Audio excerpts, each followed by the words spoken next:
Okay, so I have been seeing mad trash talk about this roll on the Warlock class item, which is weird because this is exactly what people thought was going to be insane. Apotheosis Star Eater. It's like, well, this makes so much sense. Apotheosis got a huge buff, making it very, very, very potent, and Star Eater is just a free 70%, well, not entirely free. You probably want a Siphon mod, but a free 70% increase to your super, although admittedly with Needle Storm it's not a full 70%, but it's really good still. So I'm going to talk about what you should be doing with this roll if you do get it, because I think it is still very good despite what Mactics might say. And I think if you get this, you should most certainly hold on to it. So I'll show you why. Okay, so the main thing I want to say, like before we begin on this, is that I am doing loadout swaps here. You can see I have my loadouts color coded and everything. And that's because these two loadouts are related, meaning if I switch from one to the other, I won't like lose any ammo or anything because my weapons stay the same. But you don't have to do this. The main reason why I'm actually even doing this in the first place is just so that I can have scavengers on while I'm doing ad clear, and then triple surge while I'm doing damage. That's the biggest difference between these loadouts, not really anything else. That said, I'm going to kind of get into why I think this is the best Warlock rotation you can have, like period. I think it's better than Still Hunt on Warlock. I was doing top damage with this rotation, even though it's not even surges on Strand or Void this week, and you know the surge change coming next week. It's going to be, you know, this will not matter anymore. But I'm going to kind of get into this rotation and why I think it's a lot better than any other Warlock one. And the thing that I've been seeing is that with this gun, which is the shining star of this loadout, is that on this you have Spindle.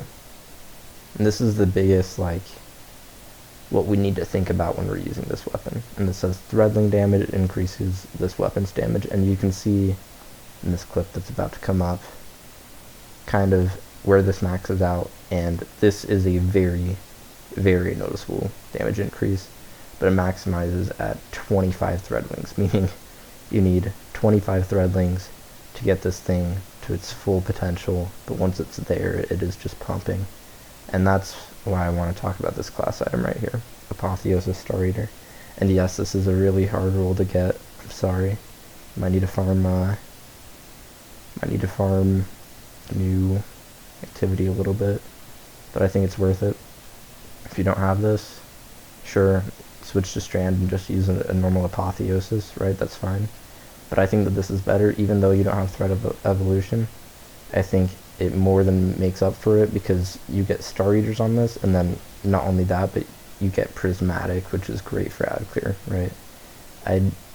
I know Strand Warlock's great, but I think Prismatic is just fantastic, especially with the fragments. And there's one fragment in particular that I wanna talk about, and that's this one, Facet of Dawn. And this makes it like by far the best solo rotation on Warlock, and I think it's still the best rotation in general on Warlock, but it's by far the best solo rotation because you can get Radiant, right? So that's 25% increase. And then there's a bunch of other great things, right, about this. You'll get Woven Mail on every orb, and that's why I have a Solar Hand Cannon and a Solar Siphon. I think it's absolutely worth it to have a Solar Siphon. You know, you should always have one of these when you're on Prismatic. You should always have Facet of Purpose and a Siphon of whatever ad clear you're using, because this thing right here, incredible. It's a great fragment. And then I want to go to this fragment, which is really quite simply just great. Severing Blast whenever you land multiple precision hits. This is not only great for ad clear, but it's great with this gun in particular, and it's great for bosses because Sever means that the boss will be doing 30% less damage to you, which is, you know, just a fantastic thing in all situations. And then we have Balance. And this one is mostly just about ad clear. I think that this is just a great fragment, but this one is replaceable. You have protection. Protection is a great stacking damage resist. This thing is going to save your life multiple times, even if you don't notice. And then Facet of Dawn, and just like I said, I'm running this with Arcane Needle, because during damage, I can just hit him with an Arcane Needle, and boom, Radiant, 25% increase. Which, you know, maybe if you have a Wall of Radiance, you don't need this, but in general, I think this is fantastic. It's only for 5 seconds, but, you know, 25% saves you some ammo, and you only have to throw one needle. And then we have Threadling Grenades, and this is the main thing why I think this is what you're going to mainly be focusing on, right? Because it's like we said with Euphony, we have this trait Spindle. Threadling damage increases this weapon's damage, which means that if you're going into damage, you can throw a Threadling Grenade. And then you can pop your super, and you can get your Threadling Grenade back instantly, and you can throw it again. And then you can shoot with Euphony, and you can throw your Threadling Grenade again. And then you can shoot with Euphony, and then you can throw your Threadling Grenade again. That's the tongue twister. But yeah, so this is very good, but only with this, like, one rotation, because unfortunately ability spam during damage is mostly just good in this very specific case. So yes, this is a very good roll, but I would mostly just recommend it for this. And then the other part of this, which I'm using, is Edge Transit. I have a great roll on this, but to be honest, anything that you want to swap to is fine. You can use a machine gun just for ad clear if you want. You don't really need this. The main star is Euphony. And yes, this is the new raid exotic, so yes, you have to farm it.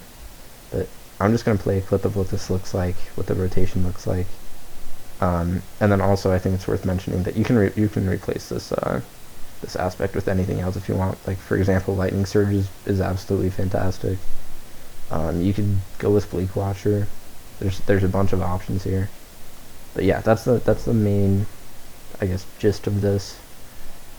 Hopefully you guys are able to experiment with this a little bit. I think it's worth mentioning that I will be doing some helps with getting the class item, so you can either send me a message, you know, write a comment or something, or maybe I don't know, contact me some way, and I'll help you get this for sure.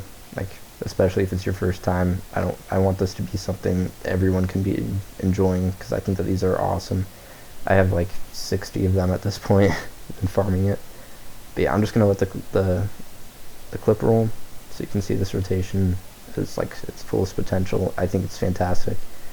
I think it's kind of sad that you can only go for this 3 times per week, because, you know, only one clear actually offers you a chance. I think it's worth doing the tries, because I think it's an absolutely great exotic. I think it's awesome.